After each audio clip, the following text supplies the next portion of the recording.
देश के ऊपर यूएस आर्मी की ओर से किया गया एक जानलेवा हमले में वेनेजुला देश के मुखी निकोलस मदुरो और उनकी वाइफ को यूएस लेके जाया गया। हालांकि इस ऑपरेशन का नाम डोनाल्ड ट्रंप की ओर से दिया गया है ऑपरेशन एब्सोल्यूट रिजॉल्व। हालांकि ये ऑपरेशन की शुरुआत काफी लंबे समय तो चल रही थी और काफी लंबे समय से यूएस और वेनेजुला के बीच में लड़ाई या कह सकते हैं नोक-झोंक देखने को जरूर मिली थी। हालांकि अगर हम शुरुआत करें निकोलस मदुरो है कौन? निकोलस मदुरो एक बहुत ही हम्बल बैकग्राउंड से या कह सकते हैं एक बहुत ही आम घर से थी। उनका जन्म 1962 में हुआ और उसके बाद जब उन्होंने अपनी जिंदगी की पहली नौकरी या कह सकते हैं कि पहला काम जो उन्होंने अपनी जिंदगी में किया वो थी एक बस ड्राइवर। उसके बाद वो मेट्रो यूनियन के प्रधान बने। हालांकि ये सारी चीजों के साथ साथ उनकी बहुत रुचि भी थी इलेक्शंस की ओर और प्रेसिडेंट बनने की ओर। उसके बाद वो उस समय के प्रेसिडेंट हुगो के बहुत ही ज्यादा करीबी बन गए थे। हालांकि ये सारी चीजों के बाद जब हुगो का देहांत होता है इंटरिम प्रेसिडेंट निकोलस मदुरो को लगाया गया। उसके बाद 2013 में जब इलेक्शंस हुए तो निकोलस मदुरो को देश का मुखी नियुक्त कर दिया गया।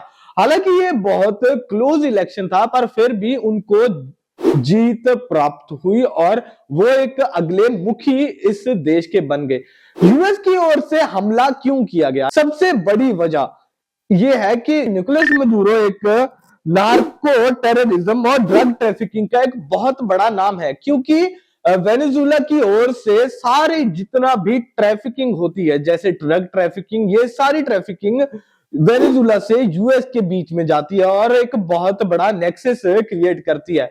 ये सारी चीजों के बाद यूएस की ओर से काफी बड़े एलिगेशंस और निकोलस मदुरो को एक बहुत बड़ा अपराधी अपने देश में बताया गया। हालांकि इनके ऊपर $50,000 का एक इनाम भी था कि जो भी निकोलस मदुरो को उनके देश में लेके आएगा उसको $50,000 का एक इनाम, बहुत बड़ा इनाम यूएस गवर्नमेंट की ओर से भी लगाया गया था।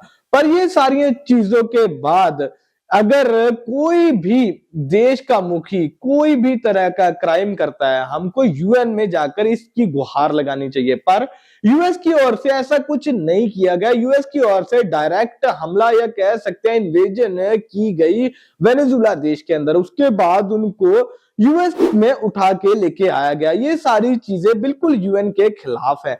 हालांकि ये सबकी शुरुआत उन्होंने नार्को ट्रैफिकिंग और ड्रग्स के बीच में उनका बहुत बड़ा नाम है।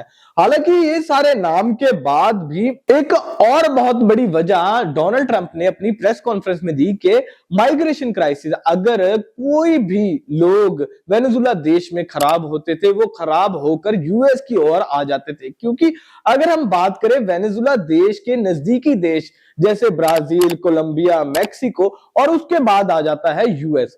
ये सारी चीजें देखते हुए यूएस आर्मी ने एक बहुत बड़ा हमला वेनेजुला देश के ऊपर किया।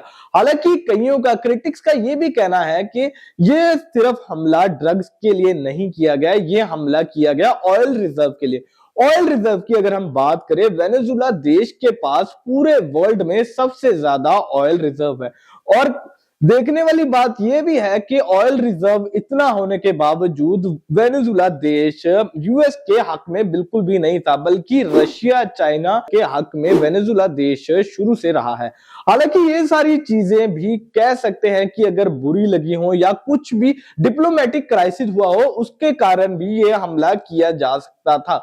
हालांकि ये चीजें सामने नहीं रखी गई, पर अब यूएस की ओर से एक और बहुत बड़ी बात सामने रखी गई है कि जो कुछ भी होगा वेनेजुला देश के बीच में, जब तक कोई भी इलेक्शन नहीं होते तब तक वेनेजुला देश के सारे कार्यभाग या कह सकते हैं जो भी रिस्पॉन्सिबिलिटीज होगी वो यूएस गवर्नमेंट अपनी ओर से निभाएगी, जिसमें ऑयल रिजर्व भी एक बहुत बड़ा चीज है, एक बहुत बड़ी चीज है ऑयल रिजर्व, जो भी अब यूएस के कंट्रोल में आ जाएगा। हालांकि अब देखने वाली बात यह है कि आगे जाके यूएन इसमें क्या कुछ दखल अंदाजी करती है और जो भी देश वेनेजुला को सपोर्ट करते थे वो क्या कुछ कहते हैं।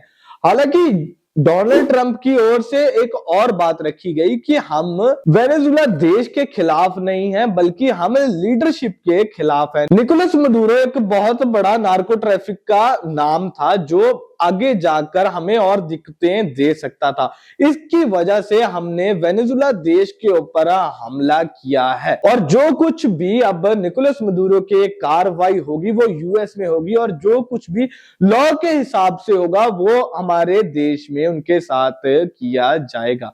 ऐसी और खबरों के लिए देखते रहिए इंडिया क्लिक और पंजाब क्लिक टीवी।